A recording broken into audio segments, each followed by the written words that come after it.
Welcome to the NYU Game Center lecture series. Thank you very much for coming. Thank you very much for waiting patiently. We really appreciate it. Sorry for the delay.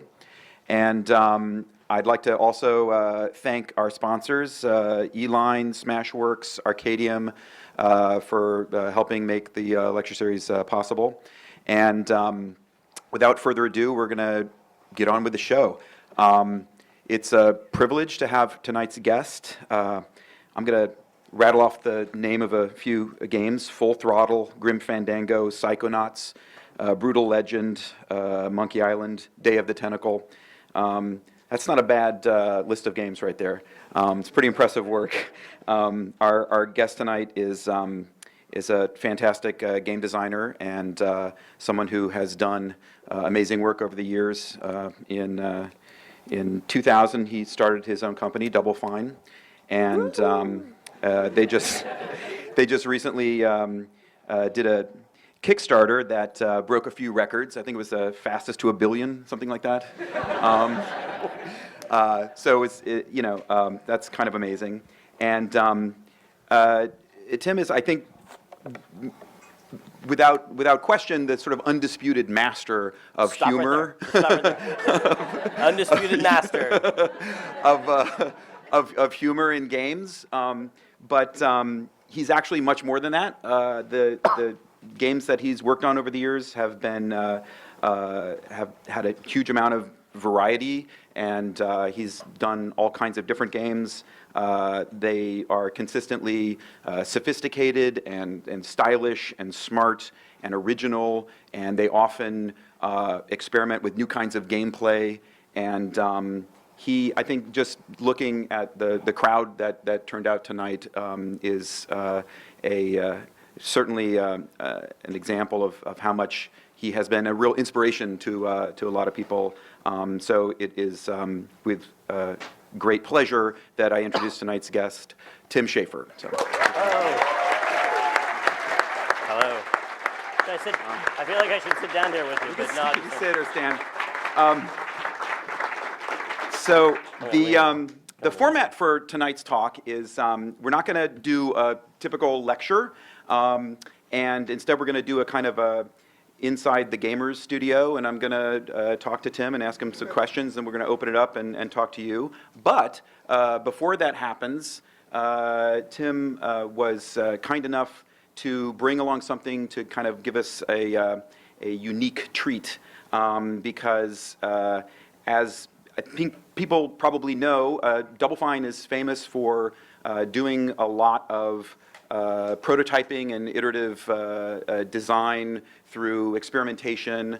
They just recently had a kind of like week-long internal jam that produced a bunch of games that went on to be a bunch of commercial titles that they worked on.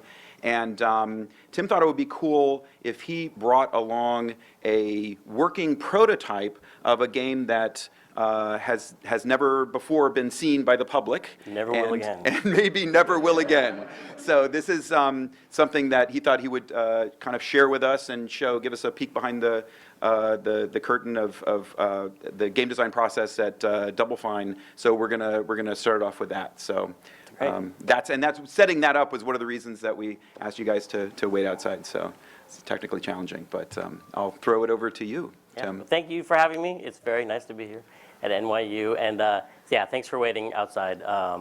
We did.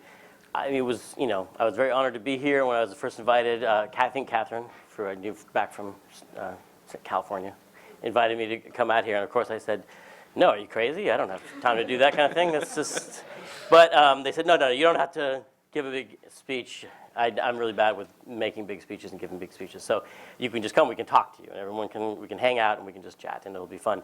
And then a couple weeks ago, I was thinking, what could I do to spice it up a little bit?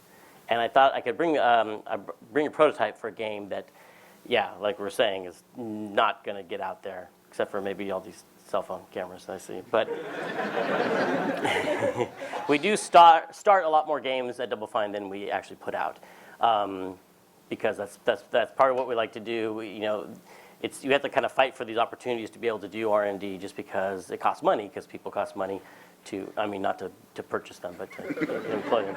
And so we do this thing called Amnesia Fortnite, which we call amnesia because we forget what we're working on, and then we for 2 weeks, it's 2 weeks, it's very important. So we split our whole company into 4 groups, and then each group has to make a game in 2 weeks.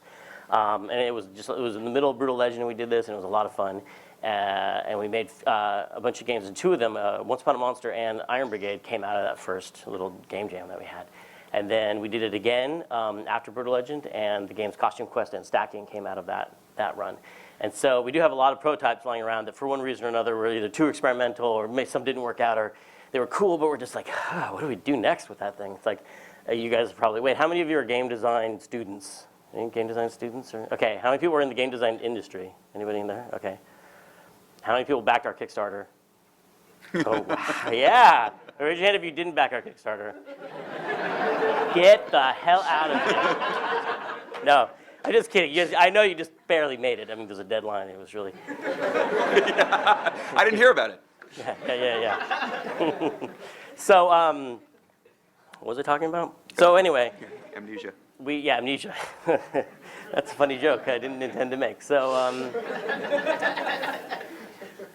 this demo that I'll show you, and then we can talk about anything you guys want to talk about, Kickstarter or anything. There's Kickstarter Cindy sitting right over there. Woo, Kickstarter, it's time for Kickstarter. Yeah. Yeah. No one would have trusted me with their money directly, I have a feeling. So it's awesome that we had that. But this thing that I'm going to show you is a really weird thing around our office because it did not come from Amnesia Fortnite. It came from a really weird opportunity that came our way. And we did a prototype for a publisher. It was like an assignment. There are many ways that games can come about. In the early days of Double Fine, it would just be like, I had an idea. I'm like, I want to do this game about psychic kids or heavy metal. Let's do it, everybody. And then we started this Amnesia Fortnite process, and other people got to come up with ideas. And then we prototyped them in that group, and then we'd spin it out and do more work on it, and then pitch it to a publisher and hope to get it published. And then about a year ago, a publisher came to us with an idea, like not an idea for the game, but just like a type of game that they're interested in trying out. And like I usually said, that's crazy, that's nuts. We shouldn't do that. But we thought about it some more, and we're like, well, maybe we could try something like that. So here's the story, and I think most of this is okay for me to tell. I will leave a lot of names out to protect the innocent. There's this game company that a friend of mine runs. No, this is at Double Fine. Last year, around the time after Heavy Rain came out. Have you guys played Heavy Rain? Has anyone played Heavy Rain? A lot of people were very excited about interactive narrative and branching storylines and all sorts of stuff. And people were like, because that's a very high production value game that did some interesting things with being able to control the story. And because we do a lot of story-based games at Double Fine, a large entity came to our office. That sounds weird. Anyway. And said, have you guys ever thought about doing something like that? And immediately, I never think of doing a game like Heavy Rain because it just looks really hard. And I like to do easier things than that. Because, you play the game, and if you climb the ladder at the right time, you get on the roof, and if you don't, you die, and the characters can die in it, and then you have to make all these expensive cutscenes that no one's going to see unless they play the game 50 times and or watch them on YouTube like I did.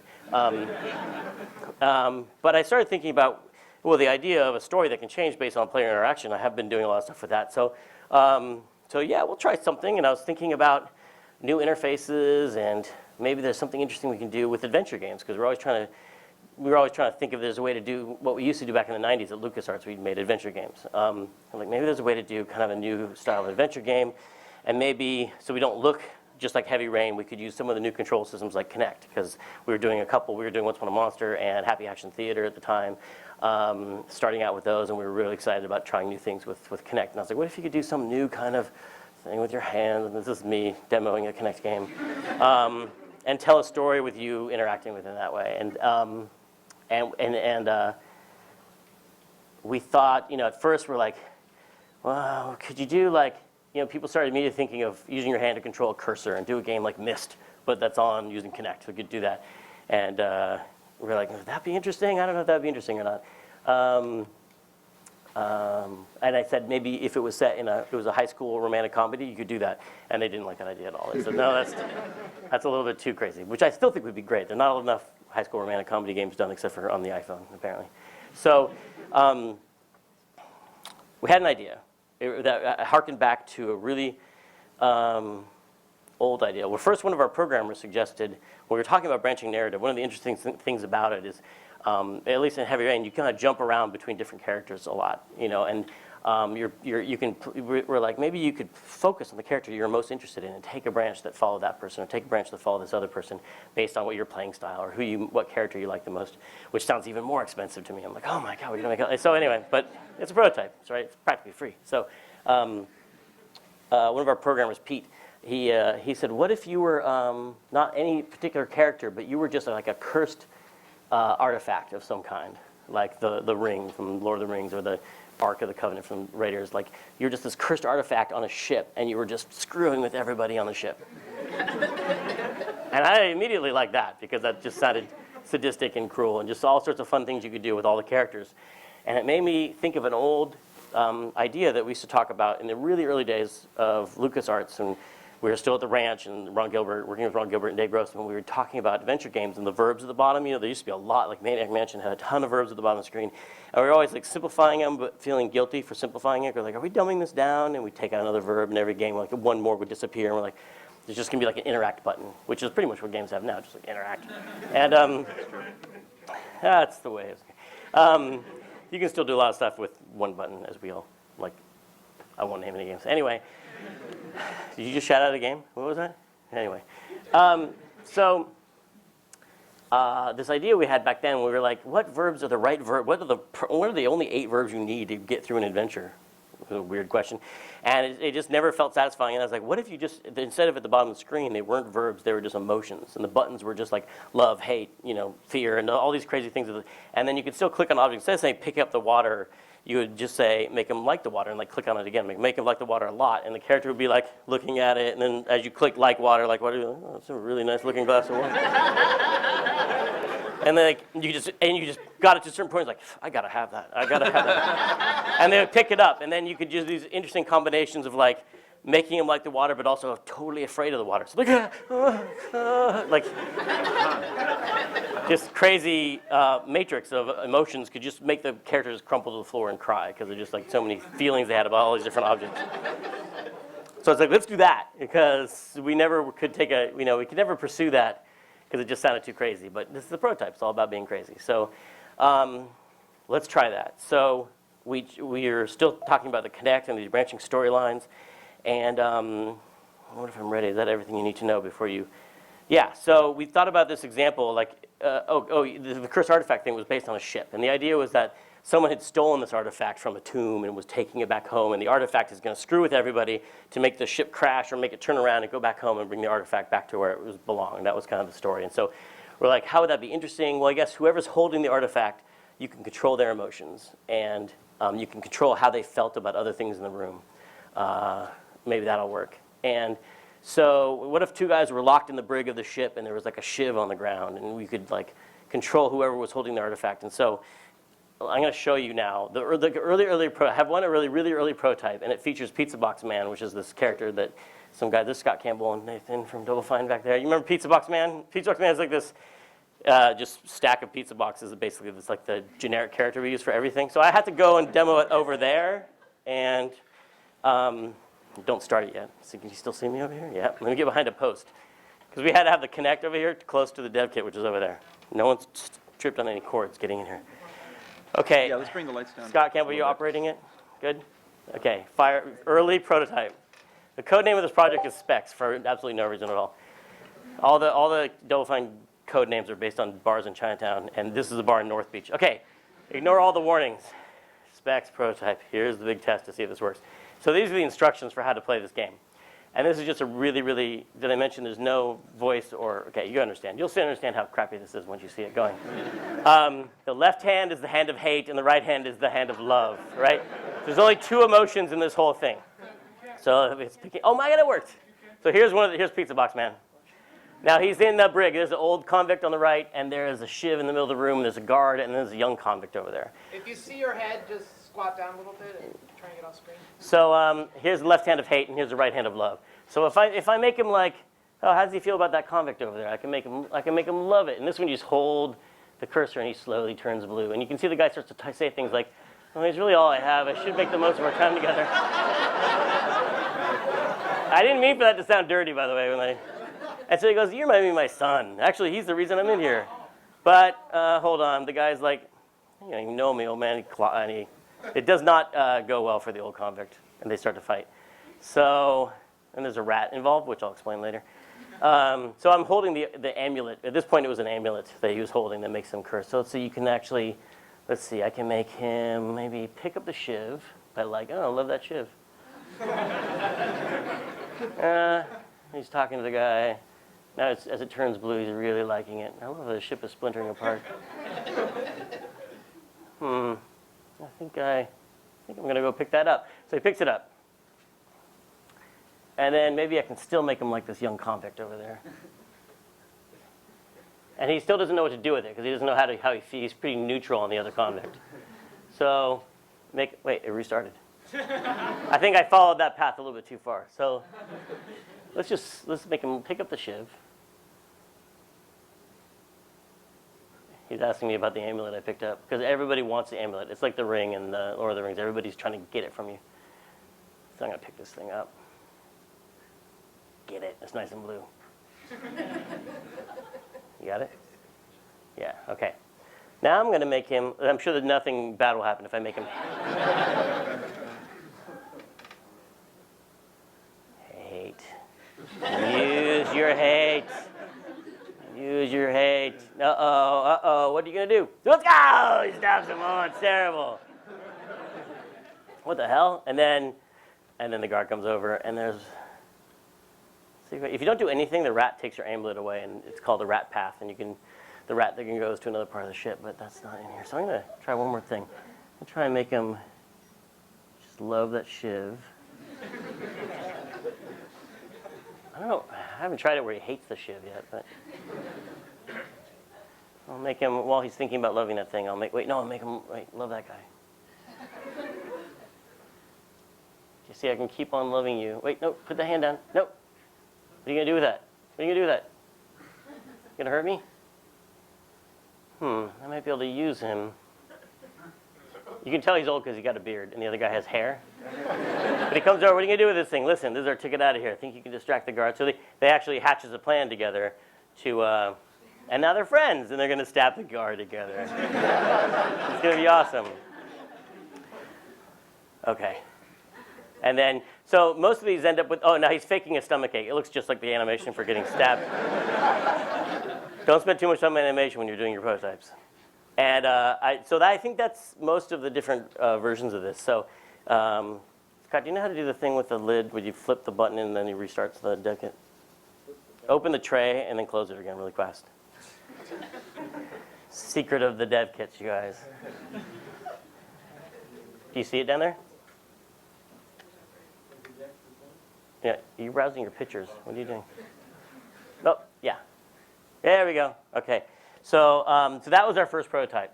And the person that they're talking about, the publisher they're talking about, they really liked it. They're like, oh, this has a lot of possibility. And I was thinking, oh God, this sounds so expensive to me. It's one thing to make things with Pizza Box Man, but to actually make Heavy Rain style, that's just crazy. That's nuts. But I was still really interested. And so we actually went and wrote a whole bunch of backstory for this ship. And we made characters of, we made these characters, there's going to be a wedding on the ship. And there was going to be a saboteur who was coming to stop the wedding because he loved the bride. But the bride, her mother was there and was having an affair with a groom. And the father of the bride was actually just trying to take everyone on the ship to a remote island to sacrifice to make himself immortal. So there were a lot of different plots going on this ship. And so we did the next rev where we actually made characters. Now it's still going to look really rough and there's not any animation, but there's some actual color. And the voice talent is just like me and people from the office. So talent is not really like a truthful word there. So we're going to start, and it's going to start. Okay, start it up, Scott. Oh, yeah. So it's just a prototype. Did I mention that? But you see, we have a lot more emotions now going on. We have love and hate, and courage and fear and trust and distrust. Oh, so that's one of the most important things about the second rev of this is I was like, I hate these, moving your hands to use the cursor is just a dumb way to use Kinect, really. Like, you're just replacing a mouse and clicking, and it's not really using the depth sensing that the Kinect can do. And I was like, what if you could actually just act with your whole body in front of the screen, and the game would pick up on the emotions based on how you were posturing your body in front of it? Like, what if you could do these gestures here? You covered your eyes for fear, and it knows you're afraid, and you shake your fist at the game, and it knows you hate whatever you've targeted. So we decided to go for that method. So let me wave in here. And there's going to be a cutscene that has one of our effects artists as a voice talent. I think we knew the game was not going to happen by the time we made this logo. Oh, this is, okay. I don't blame you for loving her. As rich and powerful as you were still a mortal man. When you took her from me, and I traveled the world to get her back, you knew that I would never let her go, and that nothing could ever keep us apart. So I even understand why you killed me. Dun, dun, dun, dun. It may seem morbid of her to have saved the knife that drained my blood, but I like to think that she sensed my spirit inside of it, bound as it was to the dagger for eternity. What mattered was that we were together. Forever. Holy shit. Or so I thought. Also, steal music whenever you can. I hadn't counted on the art dealers, curators, and other grave robbers who would tear us apart and pass me from hand to hand halfway around the world. Although I cannot control who is drawn to me next, I have found that the hearts of most men are easy to manipulate. And now, after 100 years on the bottom of the ocean, I've finally found a vessel to take me back to her.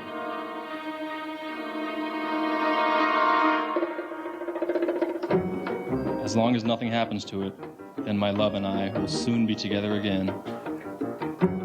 It's a bomb. I like to help out the movie by telling people what to feel during it, and... Oh, voice acting. More loft music.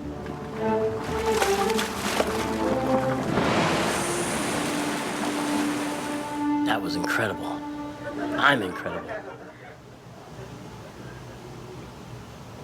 Piloting my own personal sub through shark-infested waters to rescue the woman I love. I'm almost jealous of Ruth. I wish I could be rescued by someone as incredible as me. Hey, I bet one of those outfits would really help me blend in with the rank and file of the ship's crew. Okay, so... I'm not sure which one. In case you didn't get it from the opening cutscene... Neutral about all of them. The artifact is now a dagger that has this guy's soul. When I wear an outfit, I want it to be something that I really love, you know? And sorry, this is confusing to hear the game and me. But no, that's not a professional actor. That's actually me. So the artifact is the dagger. Looks like a cheap gray market knockoff of my wetsuit. How sad. Okay, so there is still a cursor in that you're selecting objects. And now because this guy Thurston, who's a rich guy who's in love with the bride, and he's come on board the ship to break up the wedding. I don't mean to highlight his crotch, but that's where the... Anyway, so Thurston is holding the artifact. He found it in that amazing cutscene in the bottom of the ocean, and he's holding it, and so you get to control his emotions. And so he's the holder, and you get to tag a target and then affect how he feels about the target. So you can make him hate the wetsuit by shaking... See, I'm shaking my fist? I don't know if you need any lights to see me. Maybe you can turn on the light on me. Is there a light on me that I can turn on, or will that ruin the demo? Because you got to see this acting over here, you guys. Yeah, see? See, I'm acting so well to connect my... Oh, wait, I'm already making him hate it? So I can say distrust. This is distrust. Cross arms. Oh, look, he starts to do it. I have to, like, squat down the step to make the... I think it's seeing me. Hey, Connect, are you seeing me? The weird thing about Connect is they can see in the dark. Okay, yeah. I'm not sure about those coveralls. They aren't exactly tailored to fit. And I can cover my eyes and be like, I'm afraid of them. Those coveralls look like they've been hanging there a while. I bet a whole family of spiders is nesting inside. Yeah, I have spiders nesting inside of them. So now this is working. Now let's see if I can make him distrust. I'm going to distrust that wetsuit. Something about that suit looks fishy to me. I bet it's really squeaky, and that would blow my cover. And how is you're afraid of it?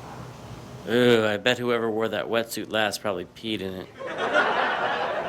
There is some foul language in this. So now I'm going to make him, I can put my hand on my heart. I love it. Those coveralls look adorably working class. I love them.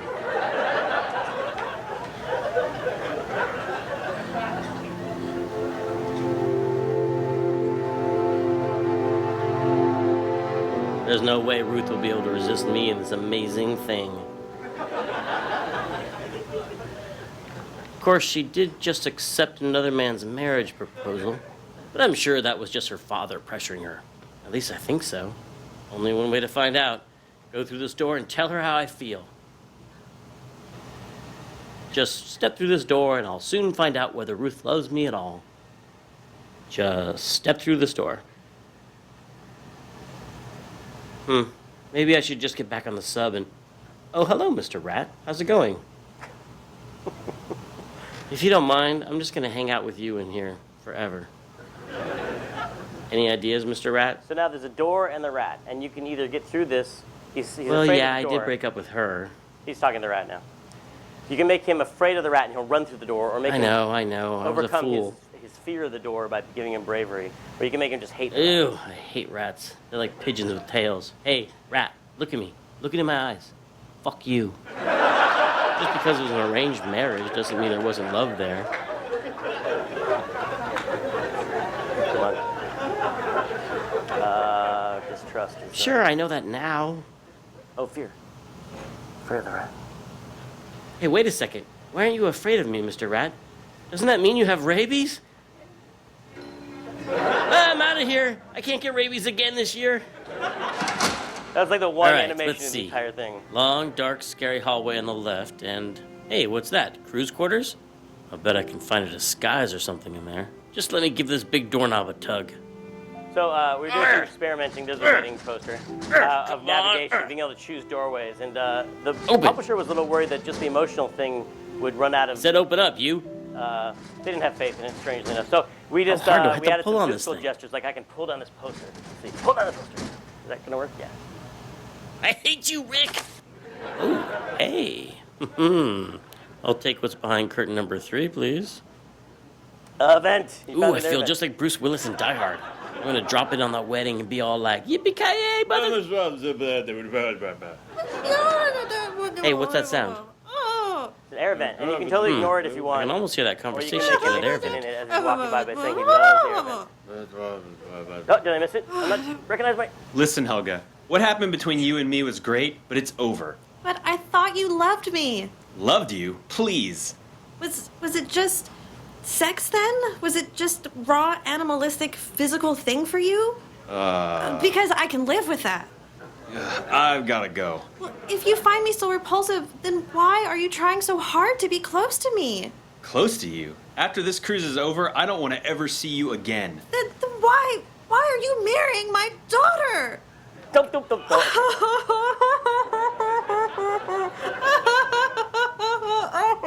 Anyway, Get ready, people. John McClane is in the house. Whoa, whoa,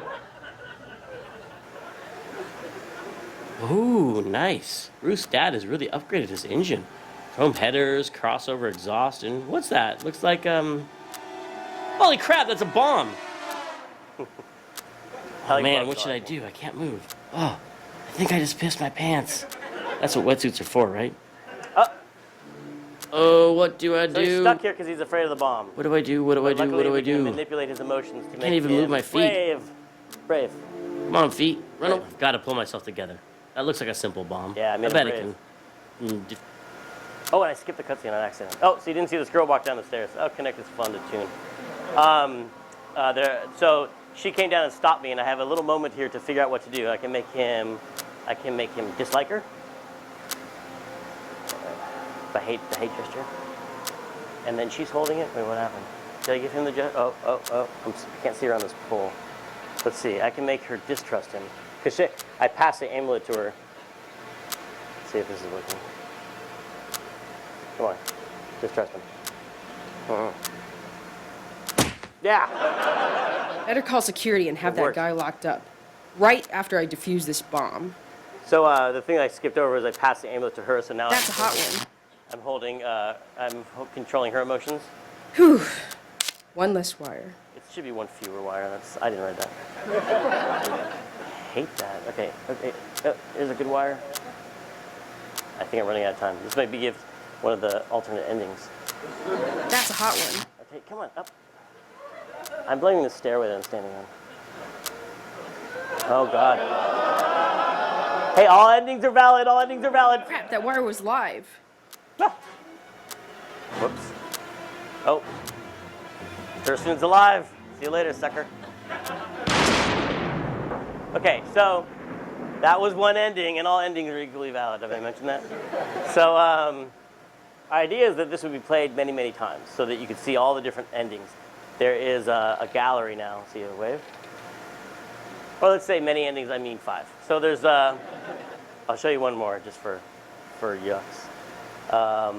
You can make those 2 friends, and they can do the bomb together. I'll try and get through that one if I can actually make all the moves correctly. And we knew you'd be playing this multiple times, so we put in I don't things to blame you make for it loving her. entertaining. As rich and powerful as you were. Skip. All right, so we added. Not sure which one. I'm kind We of add new feeling things each time to help neutral make it. about all of them. Let's see. No, I can't. Okay, maybe I will. When I wear an outfit, I want it to be something that I really love, you know? Fear. You seeing me? Am I afraid? Come on, connect. I'm up here. Oh, God, I've had nightmares where I'm standing in front of my whole school wearing that exact bikini. Yeah. So, but maybe I make him. Oh wait, hate it. Hate it. Why so skimpy? Don't they know that sometimes it's what you don't show that makes an outfit sexy? Okay. Love it. Love it. Come on, love. Right here. Love. Hey, you connect. Look at me. There we go. Shouldn't have worn this dark shirt. There we go. Ooh, in that bikini, people would be so busy averting their eyes, no one would get a good look at me. I love it. Hot damn. You're welcome, everybody. You're welcome. There's no way Ruth will be able to resist me and this amazing thing. So I can Of course, she did just accept another man's... Any ideas, Mr. Rat? I can make him. Can you load the rat?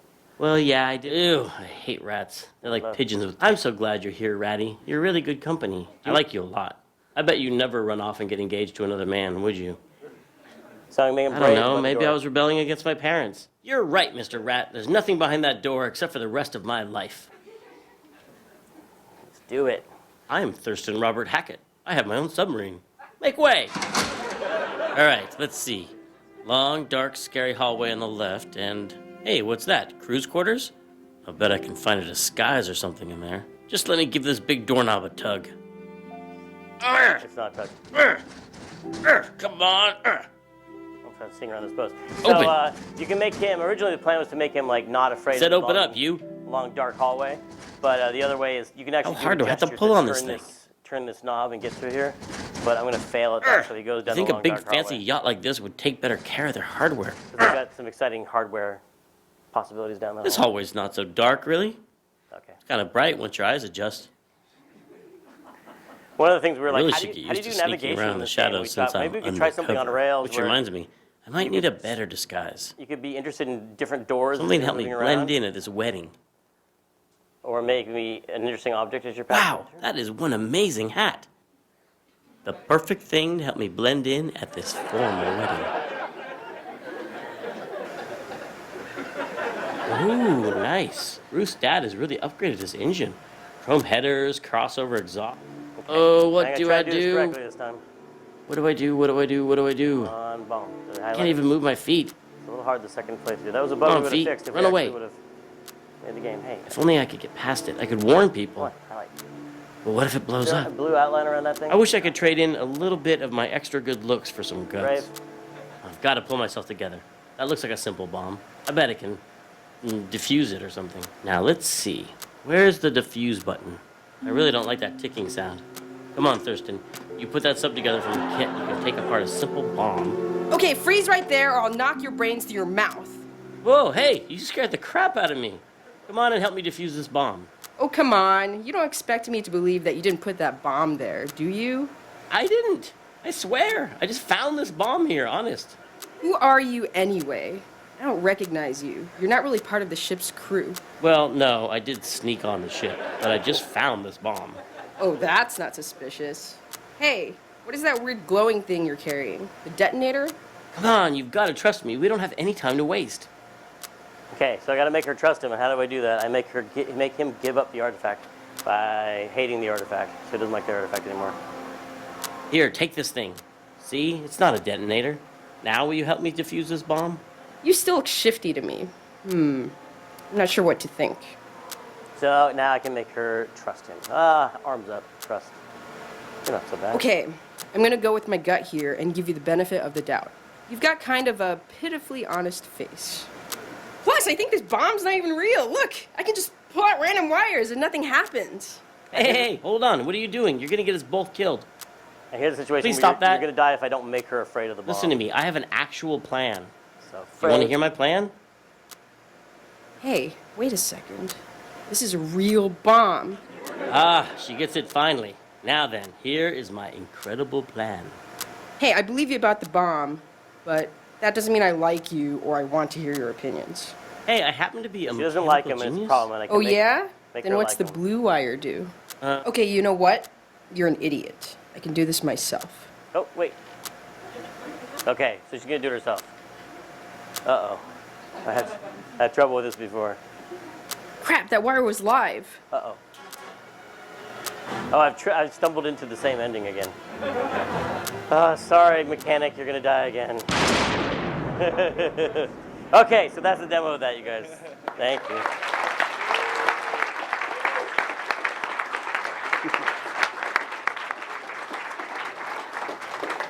So all of those different choices in there, you could take any of those paths and do the wrong emotion at the right time and end up with a totally different ending. And I better not stand close to the eardrum popping machine or the light coming out of that projector. It's okay, over here. So we finished that, and we thought that was kind of interesting. We had a lot of fun. I really liked writing for it just because I've always, writing a main character for a game when you're like Eddie Riggs or something, it's really hard to write for the main character because you really want people to like the main character, and writing someone likable is really hard. That's why villains are so fun, because they just say the jerkiest things ever. But here, you weren't any of these main characters, so I could make that guy be really stuck up and rich and stuff, and it was a lot more fun to write when you just didn't care if anybody liked anybody, because you're actually playing this knife. Well, you're playing the soul of a dead guy stuck in a knife, so. So that was really fun. I like that. But I still am just really daunted. Like, there was a lot of work to make just like 5 endings and no animation. Like, it was tons of work to just get that going. So we were like, oh man, I hope we don't have to make this game. But I mean, I liked it. And it could have been interesting. But then, luckily, that publisher just totally changed the direction of where they wanted to go. And they're like, we're just kidding about that prototype. Never mind. And so it was over. And so we're probably never going to make that game. So I thought, no one will ever see this except for like 15 people who were in the company and watched it when we demoed it. So I wanted to bring it here today. Just I don't know. I know it's really rough and stuff, but I thought at least someone will see it. So now you guys have actually seen it to prove that it exists and can tell future generations about the greatest game that ever was that no one will ever see, except for you few. Okay. So that's our demo. So now we can do something else, right? Yeah, please, So I'm gonna sit have this a chair. seat. Thank Okay. you. That's Awesome. actually, Thanks yes. for running the demo.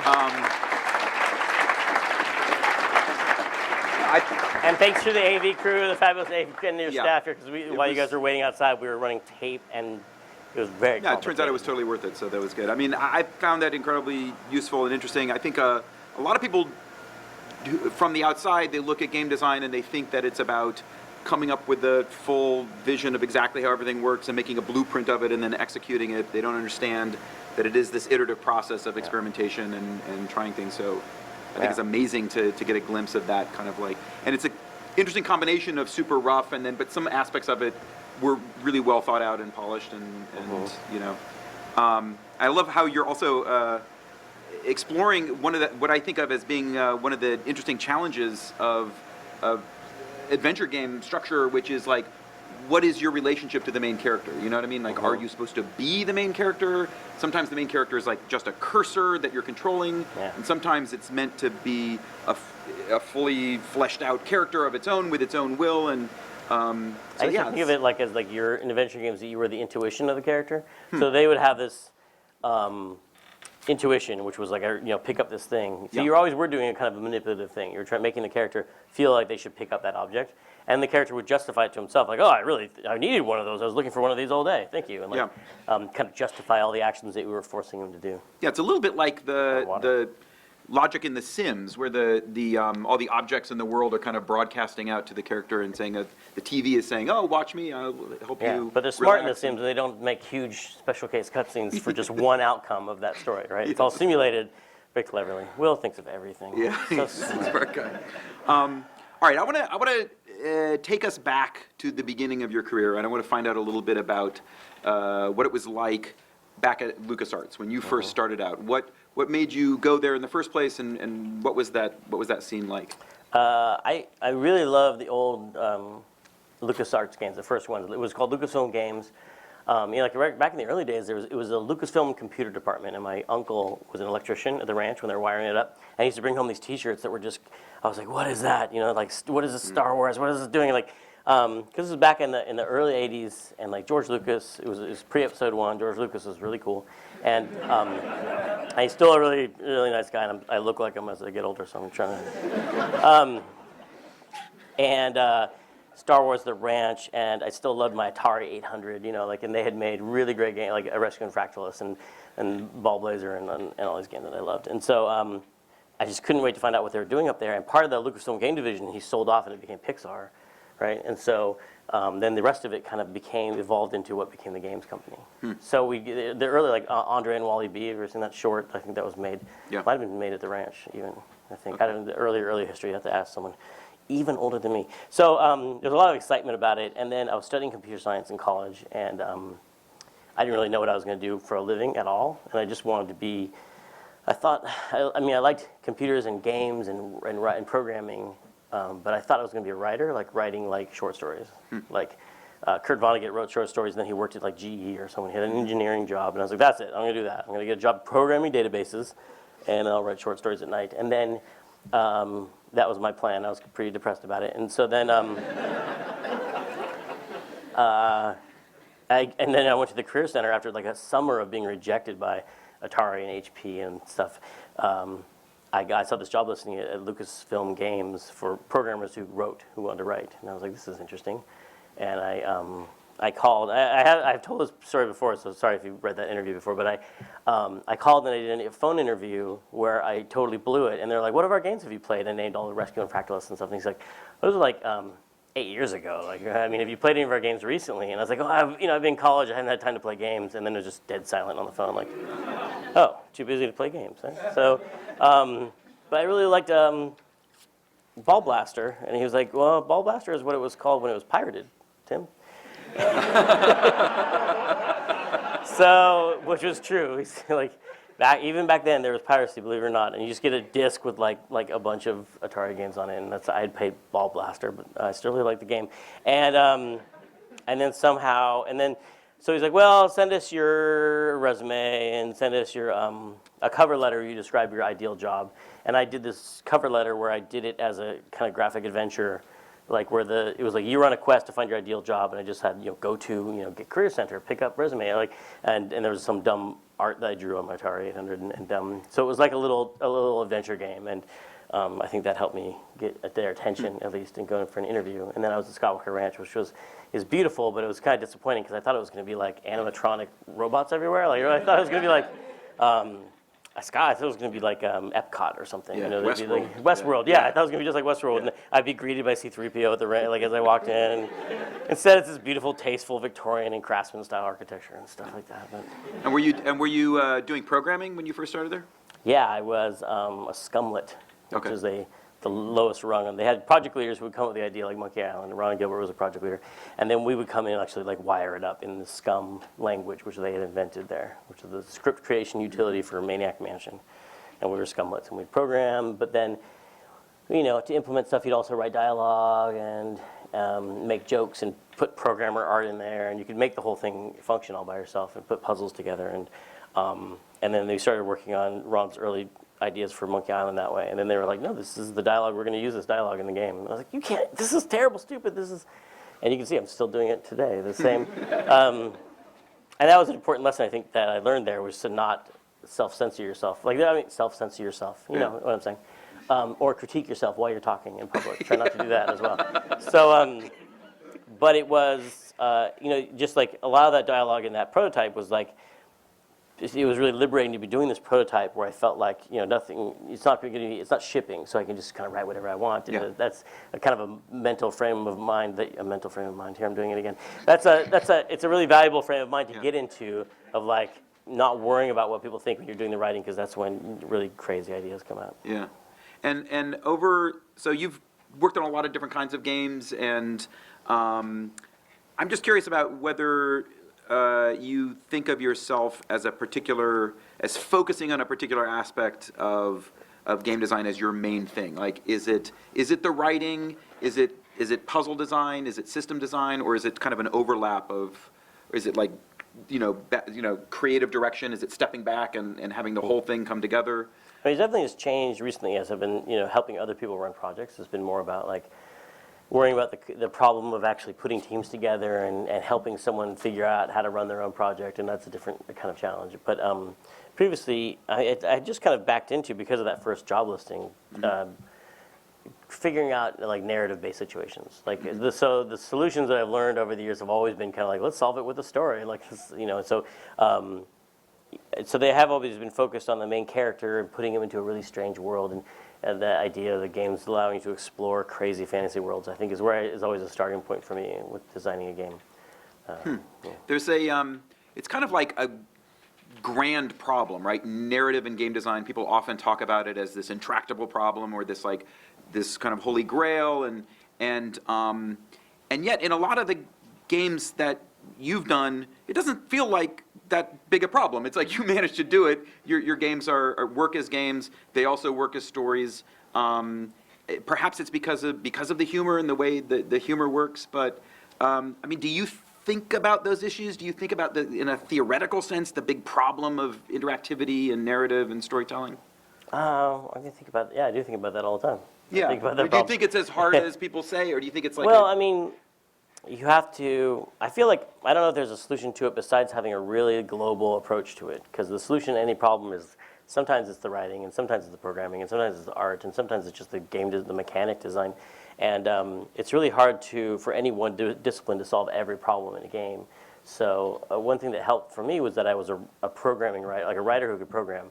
Because when you're writing a dialogue in a game, it's interactive, and you have to figure out whether the person has seen a particular room before, if they're holding a certain object, if a million different game states have happened before, and you want to know if they write that kind of dialogue, and then you'll try and write all those that specific, back then it was a bunch of if-then statements, but it's just like really like, if they've talked to the captain but not the governor, and if they're full of poison and they do this, then say this line otherwise. But then you try and think procedurally of how to simplify this, and like, wait, I could actually write a different line and then only check these things. So you're trying to solve a programming problem and a dialogue problem at the same time, and it's just really helpful to be able to like both write and program, because you never know. You often have to do both things to get something to work. If I could also do art, that would be awesome. Yeah, I tend to agree that rather than thinking, oh, we need to find some huge breakthrough that is going to totally transform how we think about narrative and gameplay, it really is often, when you look at the things that do work, it's just hard work. It's like doing all the hard work of figuring out the details and the execution. And you mentioned Heavy Rain. Do you think that's a successful? You know what I mean? Like, what's It's really interesting. It's a really interesting game to play, and it looked just hard. The whole time I was watching, I was like, oh my God, there's a lot of work in this. I didn't even know till after I watched it, and I watched all the other endings on YouTube, like how many things went into that game that you wouldn't see. And it's a different approach than I would usually take, because I tried to get away, like, it's really tempting for me to write cutscenes just because it's fun to write, scenes, but trying to like move farther each time, to try and move a little bit. You're always trying to do more tell the story with the environment, and tell the story with the verbs the character can use, and how do those gameplay verbs expose their character in a unique way, and how the reactions of the other characters and the state and the simulation tell the story, which is, I think, a more interesting challenge. And you can always write a scene or write some funny joke to tell it too, but you always try to pursue these crazier ways of telling a story, more game-centered ways. I am so in keeping with the my attempt to do this sort of inside the gamer studio thing. I've been studying James Lipton's techniques, and one of the things he does is he likes to be very complimentary. Like he'll say something extremely complimentary that leads to a sort of semi-question. I'm going to try that now with you because I have a theory about one of the reasons that you are so beloved and such a hero and such an inspiration to so many people, to so many game designers, and it has to do with humor, like the fact that like to successfully craft a joke requires a certain kind of empathy, right? Because it's about social interaction and psychology and sort of like thinking about a situation in terms of the experience of the people, and those are not things that that games are particularly good at, right? Games are often made by people with a more kind of clinical or technical or engineering kind of mindset, and I think a hallmark of your work is it's like emotional warmth, and I think that's partly due to the fact that, I mean, it comes across in the humor, right? Jokes are especially, because you can have dramatic, like bombastic, emotional heaviness, like in Heavy Rain, but I think it's somehow the humor is even more kind of intimate because it requires this kind of empathy. So I don't know if you agree with that, but it's not even really a question. But what do you think of that? Promised I was going to a question. Oh, there. What do I think of that? I mean, the humor question, which is similar to what you said. The humor question of like why aren't there funnier games comes up a lot, and like why aren't there more comedy games? And it's always hard for me to answer that because I am trying to do funny games, and so.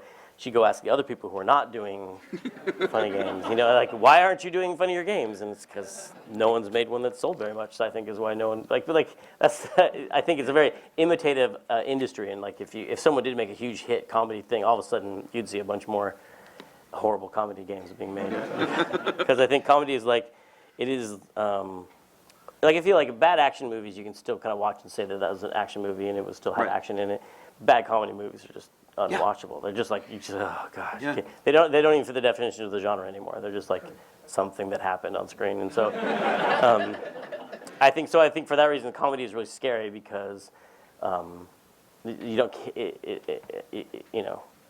it's scary. Right. It can be scary, but it's not that hard. They're funny people. I mean, there are other, like Eric Wolpaw, who worked on Psychonauts, he later went on to have a lot of success with Portal and stuff, and he was also a programmer too. So this is getting to my theory of how it is true, and he talks about how he doesn't just write. So when he's working on Portal, he doesn't just write lines; he wires them in. So.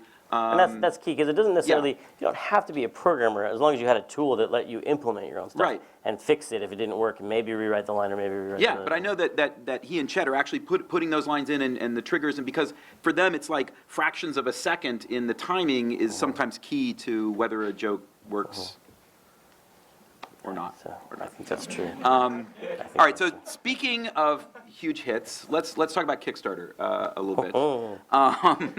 And first of all, congratulations. Thank you. It was I think a big thank you to all the backers thing, and out there. thank you to everyone who so I want to get your take on one aspect of this, which is that a lot of people, I mean, it was really groundbreaking, and it seemed to kind of like usher in potentially this new era, right?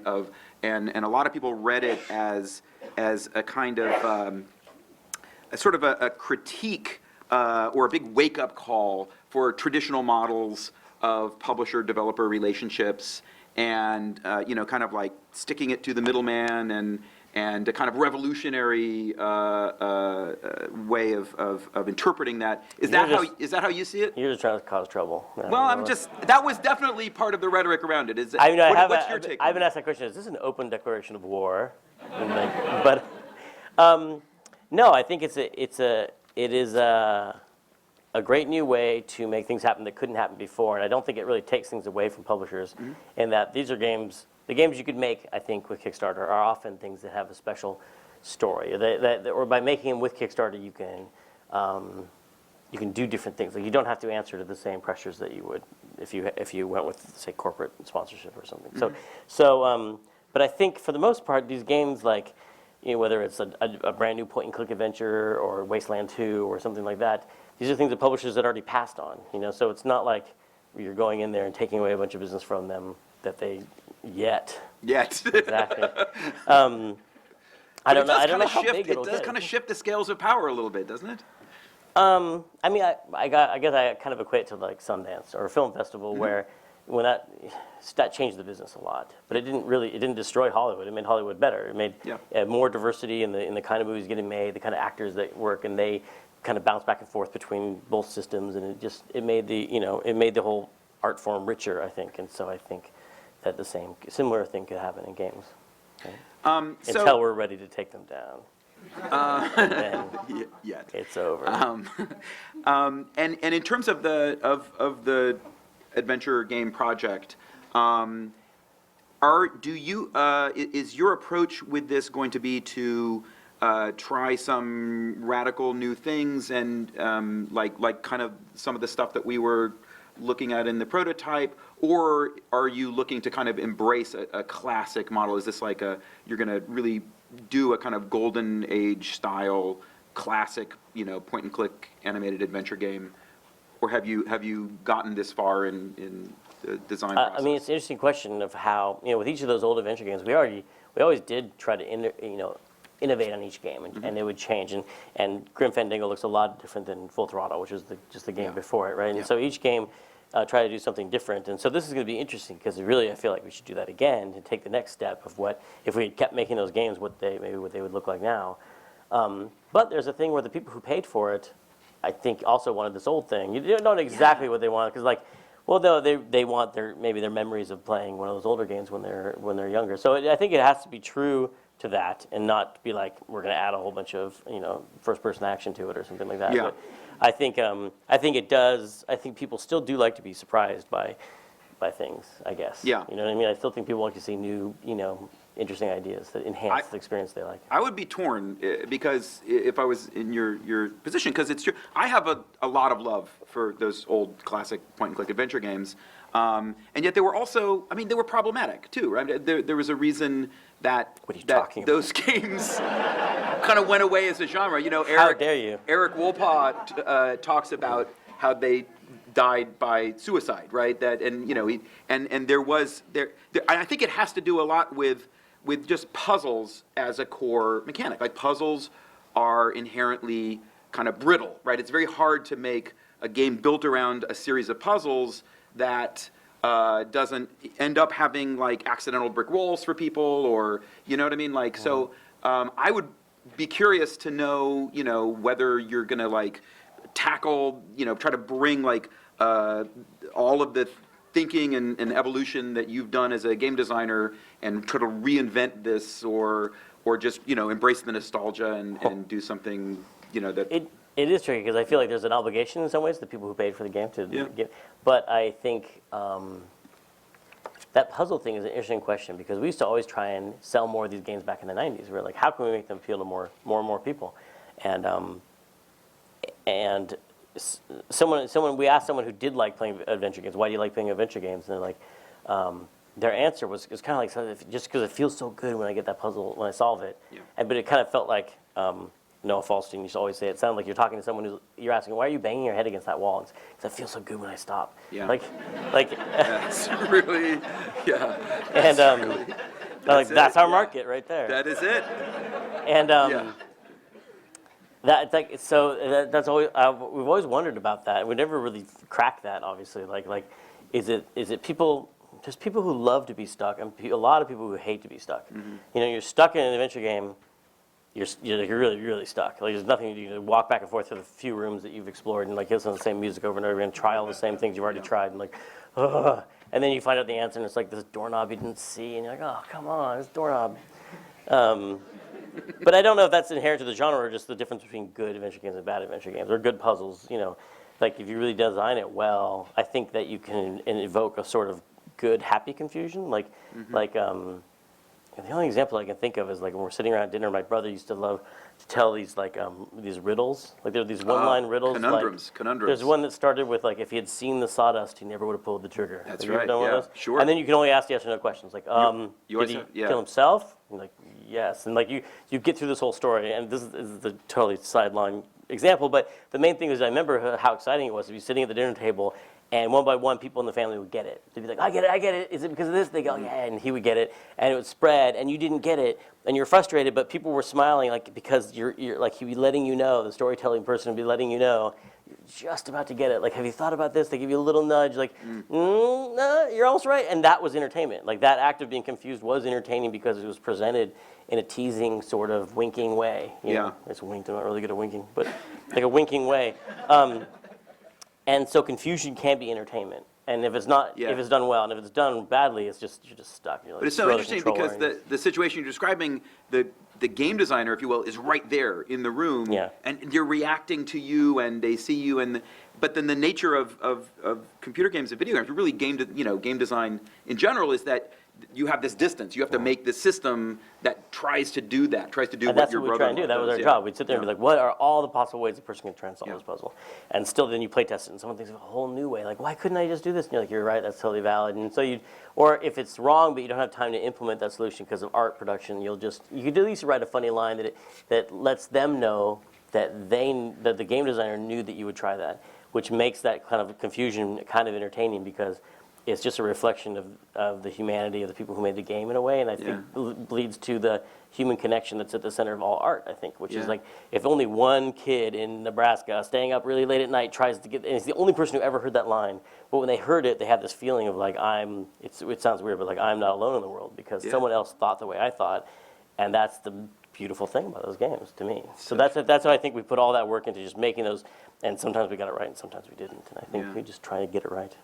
It's amazing. I want to ask you a little bit about Double Fine and what it's like to work there. It looks like an amazing place. The Kickstarter video, it just looked like such a wonderful, warm, awesome place full of talented people.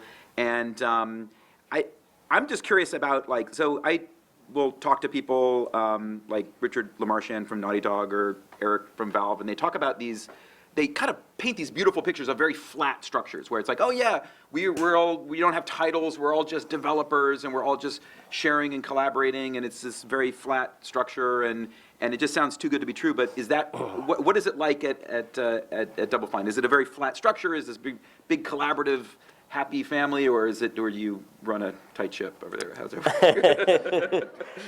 That's a funny thing. I do get just little stories of what it's like to work at other companies, and I always hear those, and they do sound, it makes me always feel guilty for, running Double Fine like a kind of benign dictatorship. Just like I just feel like, you guys are just afraid to be in charge. Come on. No, Well, I don't believe them, first of all. No, I think it can work. I think any group of people, if you pull them together, they can have a successful group dynamic or not. And I feel like we've also changed over time. Like, we started with just the games being my idea, and then I would collaborate with people, like Scott there in the audience, or other people, to add more of their creative ideas to it, but I would still be guiding it to make sure it all came out as one, like, whole vision. But then we have started these other projects that I'm not running and letting other people run them, but they're still running them kind of, a lot of them are, still kind of run top down, and I think both systems can work, but I think in those flat situations, I've always had this feeling that someone really is in charge, they're just not saying it, or but I shouldn't say, because I don't work there, but I think it's just a little more flexible and less title-based, but there is someone who's like really confident and people tend to follow because they've had success in the past, and that's a different sort of invisible hierarchy or meritocracy, but I still think someone is like, because a lot of people do not want to be in charge. They just don't want to, pick where to go to lunch every day, and you have like 5 other people in a room, they just never go to lunch till 3 o'clock because they're like, where do you want to go? And some people don't, not everybody want, but a lot of people want to just like, you figured that out, and I want to just draw all day, or like I want to do the thing I'm good at all day long, and you figure out how it plugs into this other thing, and those people tend to follow somebody even if there's not a title-based top-down hierarchy. I love that answer. That's very honest, and I find it weirdly comforting somehow. That's my management style. Weirdly comforting, hand on knee. Here's my resume. Like the cut of your jib, like a back rub you didn't ask for. HR. So Okay, I want to ask you your take on just the contemporary game industry. Are you an optimist? Are you a pessimist? Some people are like down on it. Oh, it sucks and it's terrible. And some people are. I tend to be a real optimist, and I think things are kind of amazing now. And what's your overall take? Are there things about it that you hate or are down on, or in general? I mean, there are definitely a lot of things that are frustrating about the games Like industry, what? but they're all over now. Didn't you see our Kickstarter?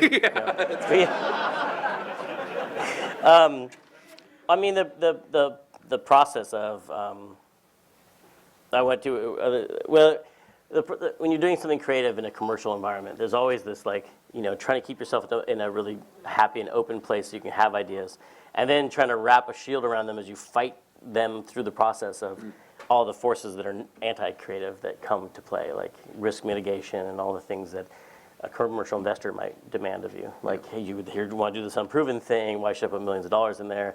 And then all the meetings and all the focus tests and all the things that can really crush the spirit, I think, of someone. And a lot of people have had really bad experiences in the games industry because of also some of the factory produced big, huge games with insane crunch modes, and you've all heard stories about those kind of rebellions that have started. And the industry is maturing and getting better in a lot of those ways, but not everywhere and not quickly. But there's also tons of things. I mean, just tons of things that are amazing and starting up all the time. And a lot of the indie games and the indie game community have they're just doing things for themselves. And they're just like, who funded your game? Like, we funded our game. We just started it, and they made tons of money, and it's super creative. And it's there's just a lot of stories like that out there. And mobile gaming, people, the barrier that's dropped down that allows just anybody to make an iPhone game and things like that just are allowing a lot of people to have access to just producing a game and sharing it with their friends. And so there's just tons of opportunity, and there are whole engines out there you can download for free to make your game, and if you don't know how to program at all, and you can just put something together based on just your ideas. And there are those crazy funding models that are coming out that are allowing supposedly niche markets to get organized and make things happen. What's your personal taste as a gamer? What do you play for fun? What do you play for pleasure? I try to play everything, and but that's kind of your job, right? I mean, it is a job. I really. When it's your turn to pick just for you. I am just the opposite of when I did that phone interview with Lucas, and I was like, I'm in college. I don't have time to play games. I now understand that disdain that my interviewer had for me at that moment, because people in the game industry now, when they talk about not having time to play games, I feel like you just don't have time to be in the games industry because you're just not. I mean, you really have to play them. And people in the press don't feel sorry for me at all because they're like, we have to play. The games we have to play. God. Baby. So, try to play games, but I really like, it's strange because they're nothing like the games I make, but I really like really wacky Japanese games. I mean, I really like Katamari Damacy and Loco Roco and Animal Crossing and Okami and the things out of the Team Ico. And for some reason, I always gravitate to those games just because a lot of them are really atmospheric, or they're really emotion-based, or just the things that the King of All Cosmos says are just so crazy, and how did that get through committee? I think that was really inspiring to me, because I felt like, okay, maybe that just got made because he just made it really cheap. That's the secret. He makes things really cheap. You just sail under the radar, and that does happen. I mean, that prototype was sailing under the radar because it was pretty cheap. Yeah. I want to ask you, we're going to turn it over to the audience in a second and get some Q&A, but I want to ask you one last question, which is... so think of your questions now, because when it thinking ends, of awesome and he questions. says, are there any questions, and no one raised their hands, I'm going to just get under the table and cry. Are you aware that there is a Psychonauts speed running community? People who speed run Psychonauts? I saw... You mentioned something, and you're going to ask me to give tips to. I was like, yes. Surely that's a joke. No, it's true. So my son. Why did I know about? Oh, it started by your son. My son, who is graduating from college this year, is a huge fan. Loves Psychonauts. I think it's probably his favorite game of all time. And he's also a serious competitive gamer. And he discovered that there are people who speedrun it, and now he's speedrunning. And I think his best time is a minute off of the world record, which is I think just under an hour to complete that game. And he showed me over the spring break. He showed me his run. And it was remarkable. It was amazing. So I wanted you to know about that, because it's actually quite beautiful. And if you can look it up and check out some of the videos, I think that it's a particularly good game to speedrun. It's the world that you built and the systems that you built allow for a lot of creative exploration. People are discovering tricks and ways of navigating around that you might never have imagined.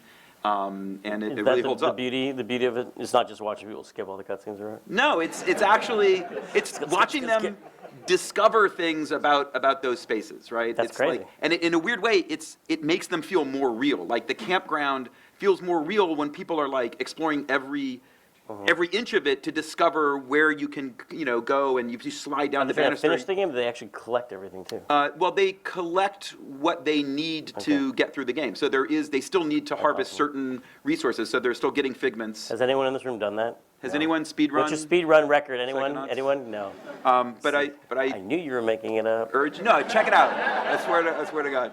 I gotta check that out. And it's quite beautiful. So, all right, I'm going to turn it over to our audience for some Q&A. Does anyone have any Oh, questions? thank goodness. Yes, right here. Why don't we start here? A little while ago, several months ago, you tweeted about playing, I believe it was a move game with your daughter, where it was something involving a lion, and she brought out a brush to help you brush a lion in this game. Oh yeah. And then a few months after that, you came out with Double Fine Happy Action Theater, and you came out with the Sesame Street game as well. How has having a kid of your own impacted the way that you view games and game design and your role in this medium? Yeah, I mean, you definitely think about it because I'm trying to play games. I don't know if you guys probably don't have a lot of kids being in college, but if you try to play, try and play with my 2-year-old daughter, and I wanted to share this with her. I love games, and I wanted to share it with her, and just watching her try to figure out what a shoulder button is. Like she can't even reach with the thumbsticks with her little adorable hands when they're on there. But we were playing collectibles, and we can brush the animals in there. But then she ran out of the room. She came back with a little brush because she wanted to brush them. I was like, almost cried because it's so cute. But I saw her like trying to navigate the Connect tuner and like sign in what memory unit you want to use, and I was just like, it almost made me mad. I was like, why can't this Connect is so cool in a lot of ways because it can just sense people in the room. Like, why can't she play a game? She's only 2.5. And so that was really the genesis of the idea for the Happy Action Theater, was to make something so simple and really stupid. I mean, it's really fun. And it's like no game, no rules, no nothing, no instructions, no tutorial. And so it just starts up, and then it just starts reacting to you. And so you can play it with a bunch of little kids. But so it definitely inspired me to make that game in particular and to test it. Have a it's always good to have a like Kurt Vonnegut, I bring him up all the time, but like have him like, he used to talk about picking one person to write every book for, like it was his wife, or so instead of worrying about what everybody thinks about what you're doing, just pick one person and try and make a game for them. And so it was great to have like a target market that was just lived in my house, and I could not listen to her if I didn't like her ideas, No, but just like I could just tell if she liked it. I mean, just when I brought her in the office to see Once Upon a Monster, and there was Marco the monster on the screen, and I waved at him, and she started laughing and waving at him. Like I felt like you could feel like there was a lot of power in that idea. And so, yeah, it definitely makes me want to, make games for her too, for example. Yes. For a lot of gamers and private game retailers, pre-order bonuses are a great source of disdain. Mm-hmm.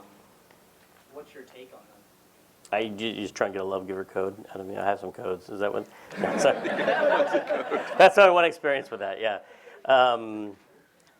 I've experienced that in that publishers are very concerned about used game sales. I think is where a lot of this comes from. Is that, or piracy too? I guess that they want to provide. I think this is what you're talking about, where they provide something you can only get if you buy the game new at a store.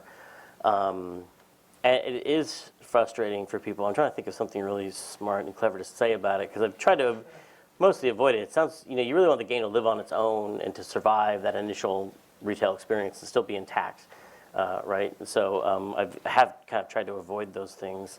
I mean, I feel like so many things are changing in the way, people want to hang on to a traditional method of distributing games and stuff, but it's obviously going to go away or change a lot, right, with digital distribution. So I don't know if I answer that at all, but you just see a lot of. I've seen a lot of things with like, not to bring up SOPA, but like there's definitely a lot of work being done trying to hang on to making money in the traditional way, and I think like we did just go out and get over $3 million just for asking for it, right? And the same people who like they're doing all these methods to keep people from stealing stuff just gave us a bunch of money, right? And so I think there's I look at other examples like the Humble Indie Bundle. If you've ever seen that, these people just like letting you pick the price you pay for the like the Little Rascals when they put on a play. It's a reference for people really old, but like. You go to a play when you see the Little Rascals, and you decide how much to pay based on how much you liked it. So, like in that Humble Indie Bundle, you can pick how much goes to developer, how much goes to Humble Indie Bundle, how much goes to charity, and how much you pay overall. And people, they could pay just $1, and some people do, but most of the people pay. A lot of people pay over what they're required to pay or suggested donations. So. I've just seen example after example of people making money by giving stuff away for free.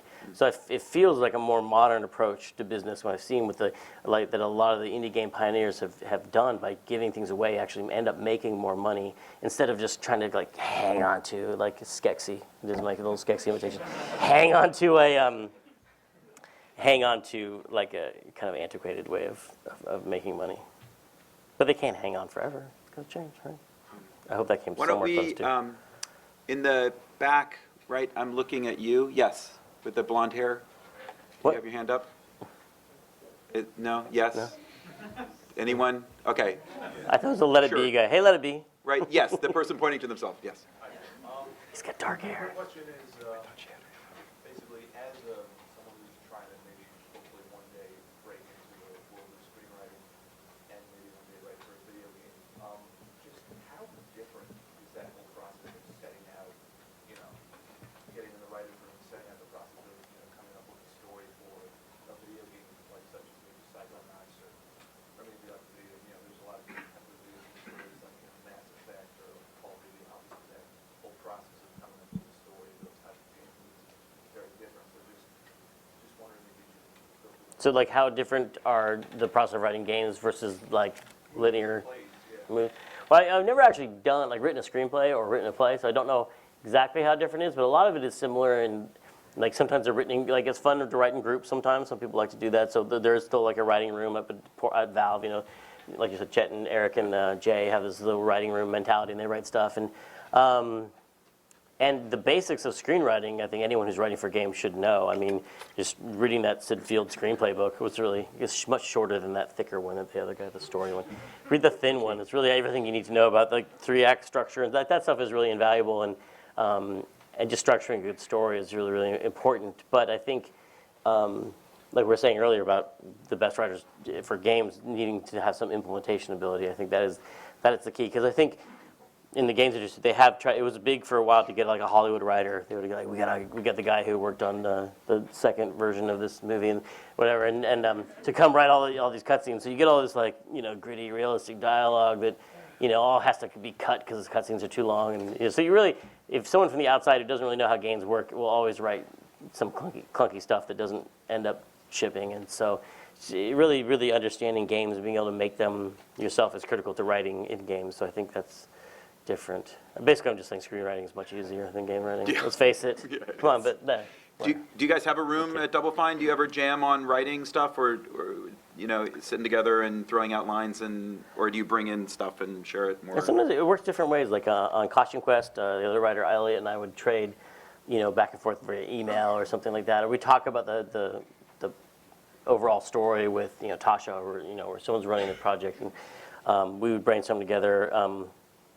Eric and I would sit in a room together and stuff. But the act of writing often, for me, was all very private, like solo activity where I can't even, I have to put headphones on and listen to like some album that I had in high school, so I don't really pay attention to it, just like different on different games. Like in Grim Fandango, I was listening to this one Motorhead album over and over and over again. Nice. This doesn't make any sense at all to anybody, but it's loud and it keeps you awake when it's 3 a.m. and you've heard it so many times you just don't even listen to it at all, and you can't tell there's someone banging on your door trying to get in. But yeah, what were we talking about? Okay, right in the middle, the brown shirt with the blue thing on it. Yeah. Mm-hmm. Your games are kind of known to innovate both in sort of environment and feel, but also in mechanics. I'm wondering what order that goes in. Do you find a mechanic that you think would be fun, and then you build sort of the environment story around it? Or do you say to yourself, I want to do a game about kids at a psychic summer camp, and I'm going to create mechanics that will be fun in that environment? See, it's kind of different in every game. Like in Psychonauts, a lot of things kind of converge together. So I was, getting really interested in console games and games that, like Super Mario 3D and Ocarina of Time, and playing those and wanting to tell a kind of adventure game story in that setting more. And so I don't know if that counts as coming up with a mechanic first, but that was definitely the kind of game I knew I wanted to make as we were pulling together the ideas of jumping into people's brains.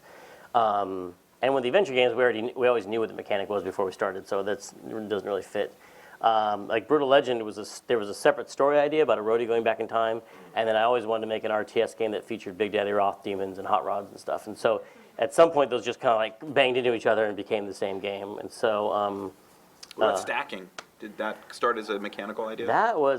So Lee Petty came up with that in Amnesia Fortnite, and at first it was, he was going to do a game about characters that wore masks, and they had different abilities based on the mask they're wearing, and maybe it was going to have combat. But because Amnesia Fortnite is so short, and we only had 2 weeks to do it, he's like, I can't do a combat system. It's like, maybe it's just going to be an adventure game. We'll just walk around, and there's no combat, but you jump into all these Russian nesting dolls, and you take on the persona of the outermost doll. And so he totally came up with that one himself. So the mechanic just kind of came, in some ways, out of the timeline, the production schedule, and stuff like that. So it's different. It's different every time. There's no one answer for that one. I think that you have to pick, because it's always hard to pick. Okay. Got to pick the guy in the Whispering Rock shirt, at least once. That guy right there. Come on, one time. Yes. Next time we'll do that. Thank you. He brought a code wheel.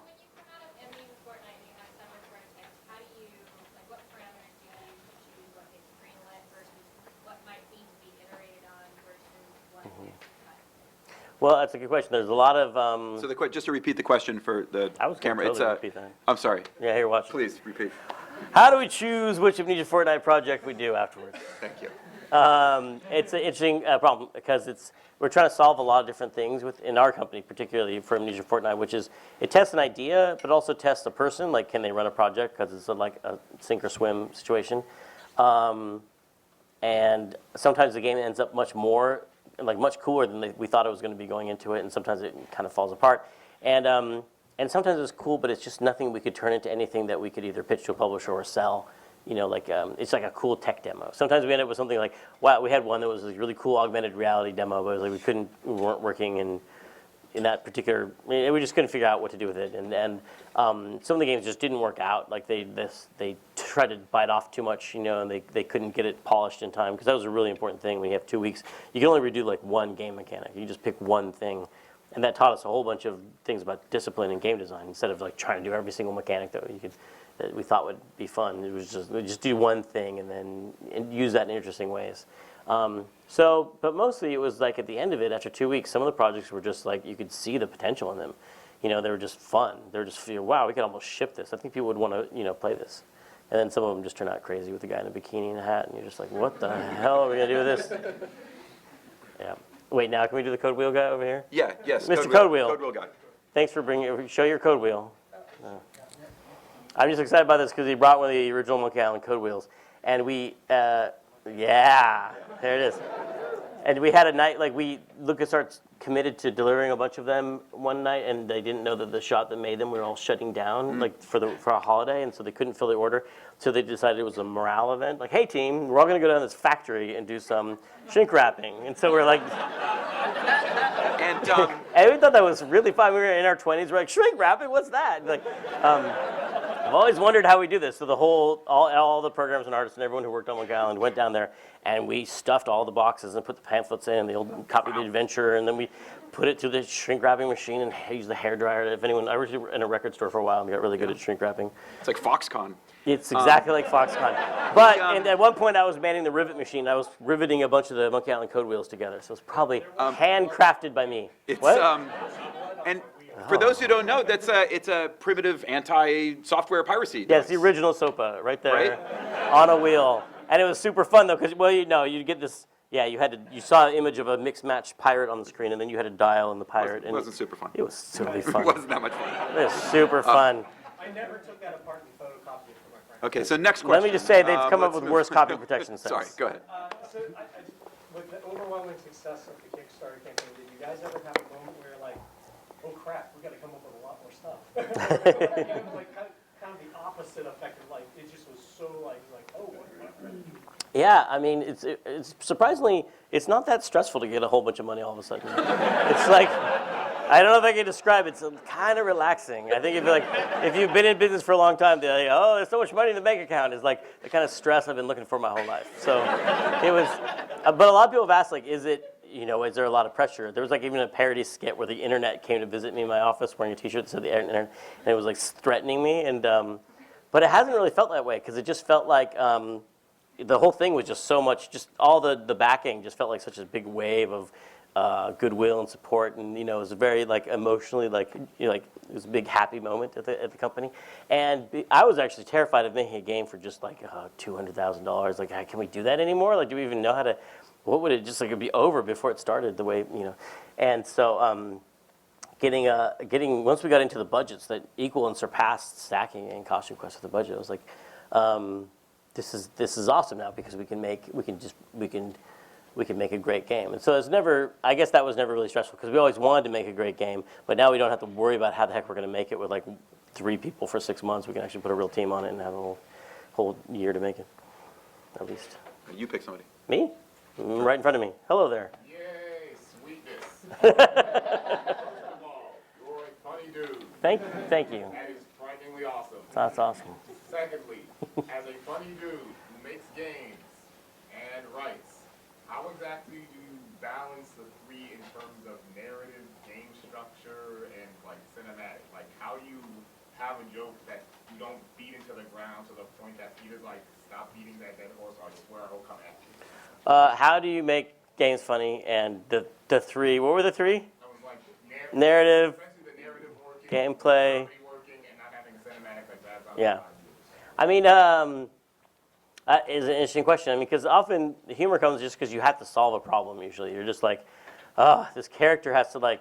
I mean, one of the hardest ones, like in Monkey Island, I had to write the love scene. Like, Guybrush and Elaine meet on the bridge, and they have to fall in love in like 5 lines because they've really just met, and it's a totally ridiculous scene. That I'm like, how do I write this? So it's just like they say the word punky doodle is involved. And it's just like, but it was not like, hey, I like coming at it like, let's make something funny. It was just like humor as a tool to like cover up the fact that this is not a solvable problem. Like I don't know. You can't write a serious scene that has a pirate and a governor fall in love in 3 lines, right? But you can write a funny scene that solves that because you use the ridiculousness of the situation. What else are you gonna say but something ridiculous? Like anytime you can jump on someone else's head, if the game is not funny, you're missing something. Because like you see someone standing on someone else's head, if you don't have anything funny to say about it, the player all of a sudden realizes the whole thing's fake. So it's like, just there's so many funny situations in games that you know, like in Zelda, you go into someone's house and you can smash every pot in their house, and they don't even say anything about that. It's like it feels like they should comment on the fact that you just destroyed their house. That's so insightful because I think a lot of people, going back to this issue of the tension between, a lot of people think solving that problem means papering over that gap, papering over that tension, but you're embracing it. The humor is about embracing that tension and letting it be a gap and not trying to close the gap, but just like that, getting power out of that gap. I think that's actually quite amazing. Yes, there, in the beard and the glasses. Do you find, I feel like some of the newer games have been sort of, the downloadable stuff has been sort of a more compact idea, or, do you find like certain games lend themselves more to sort of a shorter experience, and is that freeing, or does that change how you approach it? You can repeat that one. Do you want to repeat that one? Oh, right. I wasn't listening. I'm sorry. I'm sorry. Are you making dinner plans over there? My one shot. That's what he asked. He asked, what is Frank doing on his phone? So, yeah, I got a text message, I'm sorry. Or do some ideas lend themselves to smaller games, or is it liberating? Or, I mean, the size of the games that we did in Region Fortnite, it did teach us to be disciplined about, like a lot of the best games are based on one, like Katamari, like I was mentioning, there's just one mechanic in that whole game, basically, and then you're just putting that mechanic in different situations and maybe elaborating on it here and there, but it was freeing. But when we finished the prototype, we did feel like, I don't know if we could make a 40-hour experience out of this, but it would be great to make a 4 or 5, 6 hour experience out of it and have it be downloadable. So And then instead of worrying about making that thing this big mountain, just make a perfect small little thing and then move on, which is just it was very liberating for us. Yeah. Right, in the glasses and the long hair. Yes, you. How much do you let other people edit your ideas during the creative process? Let's see. How often do I let other people edit my ideas? What kind of person did you have in mind? Like another writer, or? The people you work with, or just anyone you're bouncing the ideas off? Yeah, I mean, it is great to get. I mean, feedback is really important, and I've never worked with someone who was really called an editor. I mean, just even those Kickstarter videos that we did, we'd often just goof off and do a bunch of stuff in front of the camera and let the people making the film pick, which is the best take or which is the best work. And that can be kind of fun because you have to just worry about creating a whole bunch of stuff and let someone else worry about which of it is actually good or usable. Sometimes with other games, when I've worked on someone else's game, like a Costume Quest or something where someone else is running it, I'll just write a bunch of stuff and be like, here, these are some ideas you can pick from them if you want, or and that's fine because it's someone else's. It's someone else's work, and I'm just trying to help them by coming up with a bunch of ideas for them, and then they're doing the editing. But I do need a lot of proofreading, that's for sure. I'm terrible with spelling. You mentioned earlier something about Mass Effect, I think. Oh, you're not going to pull me into this thing. Want to do a rewrite? You're not going to pull me into this whole ME3 thing. Okay, go ahead. Well, your opinion on the, I haven't beaten it yet, haven't played it yet, so no spoilers. But the third, everyone's hating on the endings because they're sad. Wait, the third game ends? Wait a second. Ah. What's your opinion on player expectation versus auteur control? The creative influence of the creator versus what the fans want. Yeah, Mass Effect 3. What I think about that whole thing. I'm still trying to beat Mass Effect 2. First of all, I need to say that. Mass Effect, just your opinion on should the fans really be saying we demand to make a new ending, when they're not the ones who made it. Well, so can the fans demand a new ending if they're not the ones who made it? It's hard to say because I've been avoiding finding out what that actual ending is that is making everyone so mad because I don't know exactly. Is it just it's not the ending they wanted, or did someone actually? Is it something devious to happen that was actually not giving them what they deserved? It's hard to give an opinion on that, but I suspect that BioWare is a upstanding company, and I would assume they'd make this. It would be a hard trilogy to end. I am getting pulled into this. You're making me okay. Yeah. I guess I would give them the benefit of the doubt that they made something that was probably really good, and maybe it wasn't the thing some people wanted. But for all the vocal people, I mean, does it represent the majority of people? Because the internet gives a megaphone to sometimes just really, sometimes it's does everyone hate this, or is it just a few really grumpy people? It's I don't also, know. it's not that new. I mean, Arthur Conan Doyle had to bend to the fan pressure to bring Sherlock Holmes back after he killed him. So it's this kind of thing that's actually been. And we're going to get into it with this whole Kickstarter, this adventure game, because we're letting the fans watch the process of making it.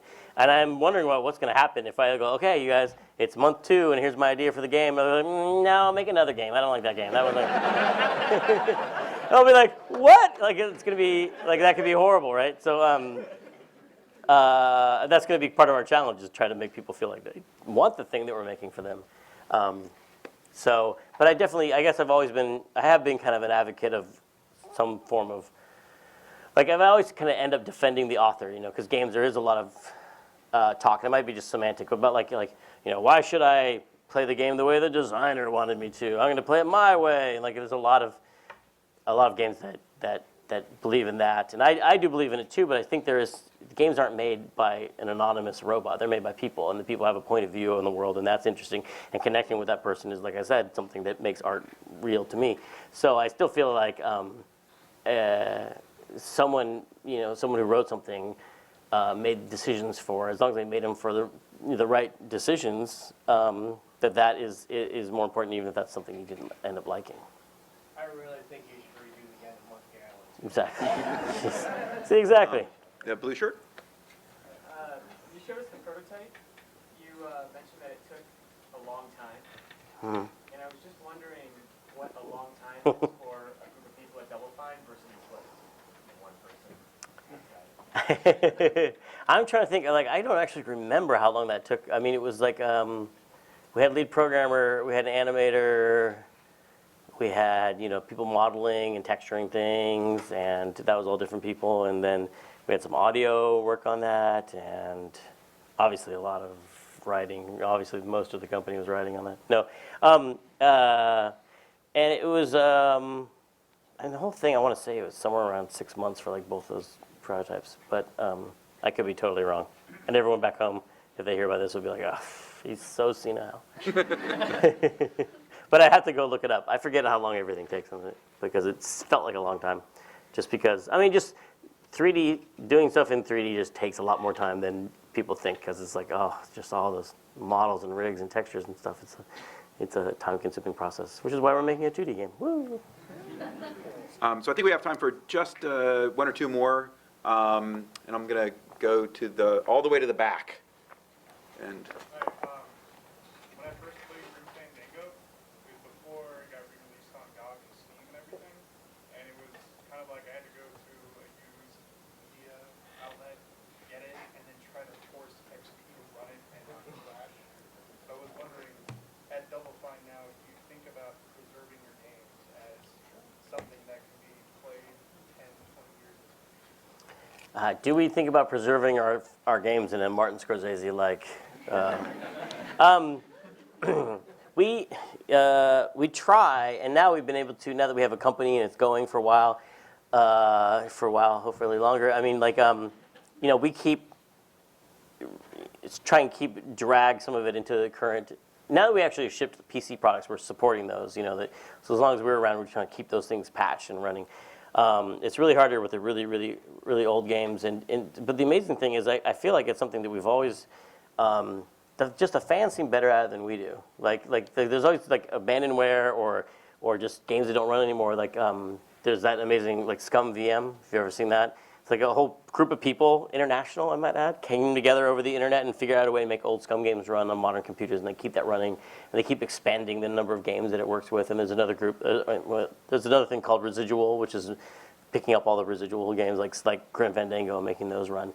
And those, I'm always amazed by the products, what those people are able to do, because they don't have the source code, they don't have anything, they just reverse engineer the games. And I did see like people have gotten, well, I've heard it just amazing. People have gotten those games to run on crazy devices all over. And so I think I've always kind of felt like that there's someone out there that will just.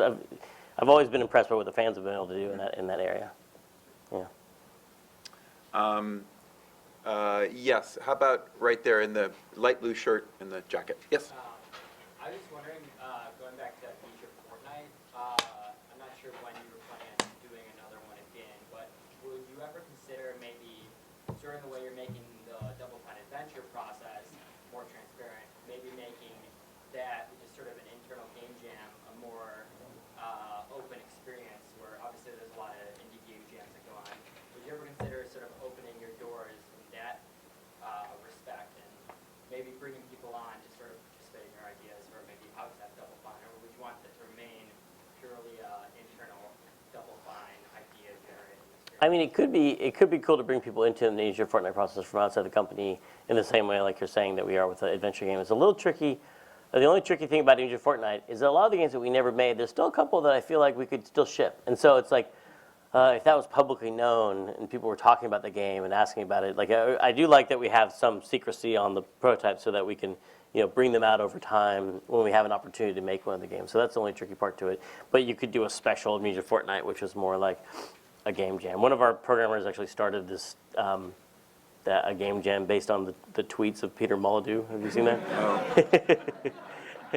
And I thought she was kidding when Anna came up with that, and then all of a sudden it's like happening in like 8 cities. It's like bigger than Occupy Wall Street. It's huge. Let's do one more. Does someone have a really good question to? They're only good, really good ones, you guys.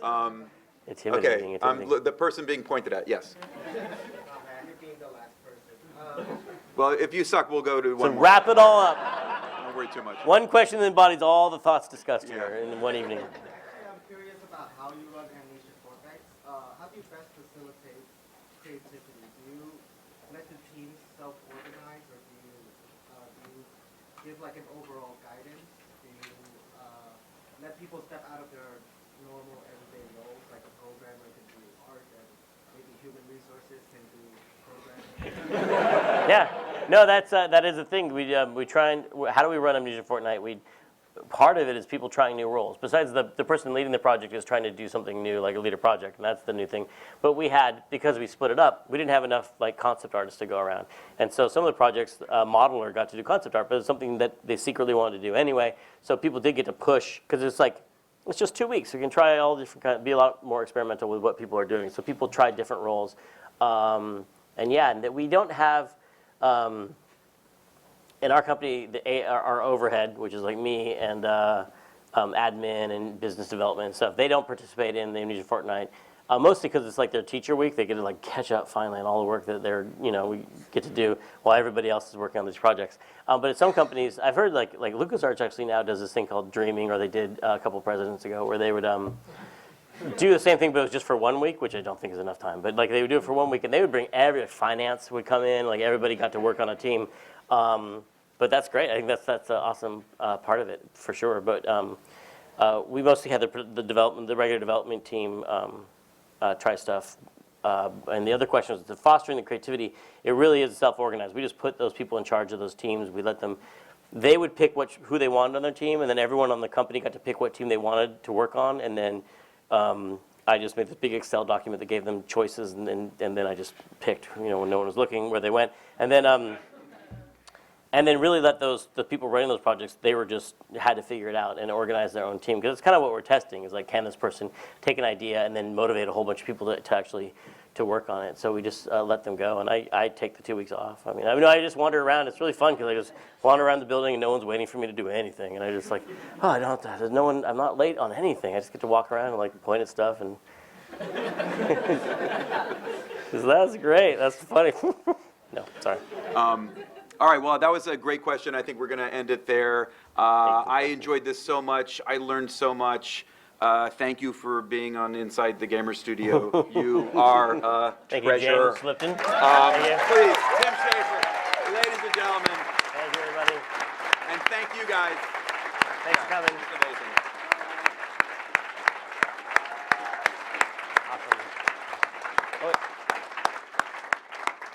I'm going to take a picture of you clapping. Wait, one more time. Yeah, Come on. Give it up for Tim Schafer right here. Yeah! Hold on. Yeah, okay, now I got it. Yes! He still hasn't done it. It's like the... I'm just milking it now. Thank you, everybody.